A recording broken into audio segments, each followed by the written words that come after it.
Stress हमें क्यों होता है, चिंता हम क्यों करते हैं।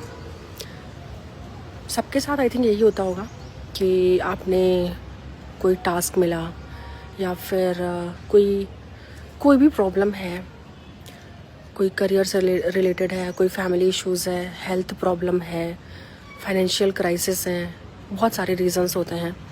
आप उनके बारे में सोच रहे हैं, उस फेज़ को, उस मोमेंट को, वो आने वाला है। आपका स्ट्रेस बढ़ता जाएगा, आपके अंदर एड्रेनलिन और कॉर्टिसोल लेवल, जो कि स्ट्रेस हार्मोन होता है, फाइट और फ्लाइट मोड में हमारी बॉडी चली जाती है। तब ये हार्मोन को रिलीज़ करती है, जिससे कि हमारी धड़कन का तेज हो जाना, सांस का फूलना, एंड हमारे ब्रेन का जो है सिंपैथेटिक नर्वस सिस्टम काम करने लग जाता है, पैरासिम्पैथेटिक स्टॉप हो जाता है।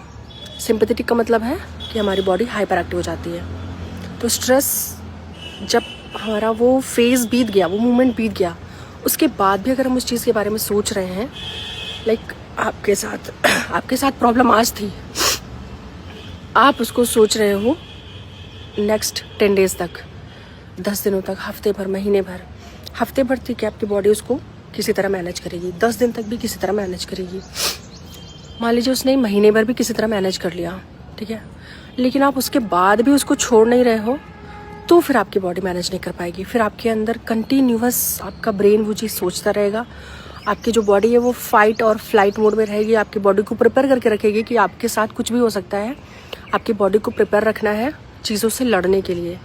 आपकी बॉडी के साथ आपका हार्ट बीट बढ़ेगा, आपकी सांस फूलेगी, धड़कनें बढ़ेंगी, तो उन चीज़ों को वो बढ़ा के रखेगा, सिंपैथेटिक नर्वस सिस्टम को एक्टिवेट करके रखेगा, जिसकी वजह से आपका स्ट्रेस जो कंसिस्टेंटली बना हुआ है ना, तो ये सारी चीज़ें आपकी ऑल द टाइम रहेंगी। आपको नींद नहीं आएगी, भूख नहीं लगेगी, इंडाइजेशन होगा, बहुत सारे हेल्थ इश्यूज़ आपके साथ होने लग जाएंगे, आपकी बॉडी में वो दिखने लग जाएंगे। तो अगर आपके साथ ऐसा हो रहा है तो मैं आपको बताऊंगी आज एक रूल, 333 रूल, 333 चिंता रूल, स्ट्रेस रूल। इसको आपको फॉलो करना है और आपके स्ट्रेस को बाहर भगाना है। आप बहुत ज़्यादा एंजाइटी फील कर रहे हैं, स्ट्रेस में हैं, कोई टास्क मिला है, आपको कुछ ऐसा हुआ है कि आप बहुत ज़्यादा परेशान हैं एंड आपके अंदर वही थॉट्स आ रहे हैं बार बार, ठीक है, तो आपको करना क्या है, 333 ये रूल है।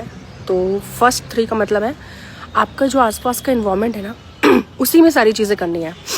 पहला है आपको 3 चीज़ें ऑब्जर्व करनी है, 3 चीज़ें देखनी है, 3 चीज़ों को देखना है। लाइक मान लीजिए आप सोफे पे बैठे हैं, आपको सोफे का कवर का कलर क्या है, आप घर में बैठे हैं, आपकी वॉल पेंट्स का कलर क्या है, एंड आपकी टेबल का कलर क्या है, या फिर टीवी में क्या चल रहा है अभी, ठीक है। ये पहला 3 हो गया। दूसरा 3 क्या है, दूसरा 3 है कि आपको 3 चीज़ों को सुनना है। लाइक आपके घर में या कहीं बगल से आवाज़ आ रही है क्या, कुकर की विसल तो नहीं बज रही, या फिर कहीं म्यूज़िक तो नहीं बज रहा है, या फिर कहीं पानी तो नहीं गिर रहा है। ये हो गया दूसरा 3। एंड तीसरा 3 क्या है, 333 यानी कि 333। लास्ट 3 क्या है, आपको 3 बॉडी पार्ट्स को मूव करना है, अपनी बॉडी को मूव करना है। मान लीजिए आप बैठे थे, आप खड़े हो गए, आपने फिंगर्स मूव करी, हैंड स्ट्रेचिंग करी, हैंड को, दोनों हाथों को ऊपर कर लिया, आप थोड़ा सा मूव करके चले गए, बाहर की तरफ चले गए, या फिर आप लेट गए। तो अपनी बॉडी को मूव करना है। इससे क्या होगा, ये 333 रूल जो है, 3 चीज़ों को आप ऑब्जर्व करोगे, देखोगे, 3 चीज़ों को आप सुनोगे, एंड 3 चीज़ों को आप अपनी बॉडी को मूव करोगे, 3 पार्ट्स ऑफ द बॉडी को मूव करोगे। तो ये जब 333 रूल फॉलो करोगे ना, तो आपकी सडन एट दैट मोमेंट आपका जो स्ट्रेस है, एंजाइटी है, वो गायब हो जाएगा, एकदम गायब हो जाएगा। आपको कोई प्रॉब्लम नहीं होने वाली फिर। तो जब भी आपको बहुत ज़्यादा कोई स्ट्रेस हो, एंजाइटी हो किसी चीज़ को लेकर के, तो 333 रूल कभी ना भूलना। 333 स्ट्रेस रूल को फॉलो करना और तुरंत का तुरंत आपका स्ट्रेस गायब हो जाएगा। अदरवाइज़ आपको बहुत सारे कॉम्प्लिकेशंस, बहुत सारे हेल्थ इश्यूज़ होने वाले हैं आगे। तो इससे बचना है तो 333 स्ट्रेस रूल को फॉलो करो, अपने स्ट्रेस को दूर भगाओ। Take care, bye bye.